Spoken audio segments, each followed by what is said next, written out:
اللہ کریم نے فرمایا وَنُنَزِّلُ مِنَ الْقُرْآنِ مَا هُوَ شِفَاءٌ وَرَحْمَةٌ لِّلْمُؤْمِنِينَ، فرمایا ہم نے قرآن میں وہ چیز نازل کی ہے جو مومنوں کے لیے شفا بھی ہے اور رحمت بھی ہے۔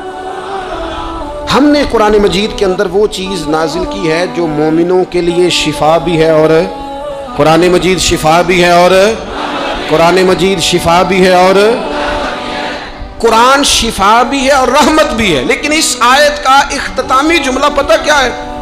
قرآن شفا بھی ہے اور رحمت بھی ہے، لیکن رب فرماتا ہے وَلَا يَزِيدُ الظَّالِمِينَ إِلَّا خَسَارًا، ظالموں کا قرآن سے نقصان ہی بڑھتا ہے۔